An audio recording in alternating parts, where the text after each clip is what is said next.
মহানগরের কর্মকর্তা উত্তর দক্ষিণের কর্মকর্তা আছেন, আপনাদের কাছে আমরা বিনীতভাবে করজোড়ে ক্ষমা চেয়ে নিচ্ছি। আপনাদের সবাইকে বক্তব্য দেওয়ার প্রয়োজন ছিল। আপনাদের সেই প্রতিবাদ মুখের কথাগুলো আমাদের শোনার দরকার ছিল, উদ্দীপ্ত হওয়ার কথা ছিল, কিন্তু আমাদের একটা সময়ের বাধ্যবাধকতা আছে।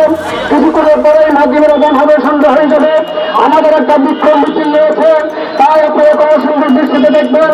আপনারা যে এসছেন, আপনাদের সবাইকে আমরা আজকের সমাবেশ থেকে ধন্যবাদ এবং আন্তরিক কৃতজ্ঞতা জ্ঞাপন করছি।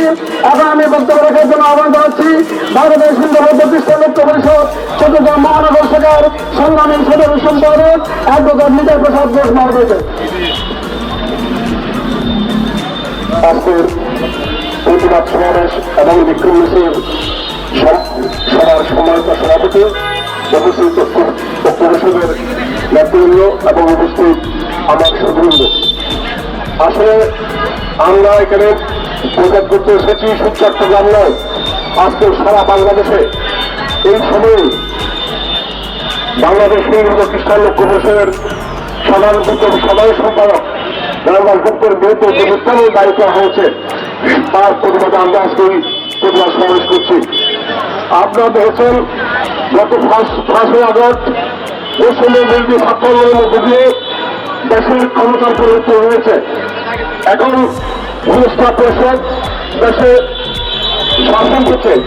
তাদের শাসন আমলে 5ই আগস্ট প্রত্যেকে প্রত্যেক দিন সংখ্যালঘু সম্প্রদায়ের বাড়িঘর, দোকানপাট, বিভিন্ন প্রতিষ্ঠানে হামলা করা হচ্ছে। ইদানিং বিভিন্ন সংখ্যালঘু পরিবারের ব্যবসা প্রতিষ্ঠান এবং যারা ব্যবসা করে তাদের জায়গা জমি নিয়ে বিরোধ আছে, তাদের উপর কৌশলে তারা চালাবাজি করছে। আজকে সারা বাংলাদেশে এমন এক পরিস্থিতি হয়েছে, আপনারা দেখেছেন এই জায়গায় বিক্ষোভ সমাবেশ হয়েছে। চট্টগ্রামে সাধারণ সম্প্রদায় রাস্তায় নেমেছে, তাদের সমর্পিত আজকে আমরা ঠিক আছে।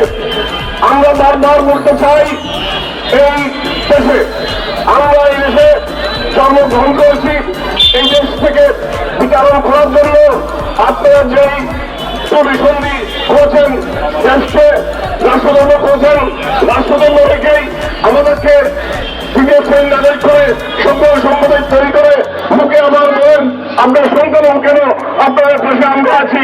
আজকে আমাদের সামনে দুর্গাপুজো এক কথা এসেছে, আমাদের মাদ্রাসার ছাত্ররা সেই প্রতিরোধ তাদের আপনার পুজো করুন। বাংলাদেশের যে প্রশাসন আজকে যারা ক্ষমতায় রয়েছেন তাদের দৃষ্টি আকর্ষণ করতে চাই। আমরা অনেক নির্যাতনের শিকার হয়েছি, অনেক অপরাধের চোখ গিয়েছে। এই যে শহীদ হয়েছে 71 সাল পর্যন্ত আমরা অনেক রক্ত ত্যাগ করেছি এবং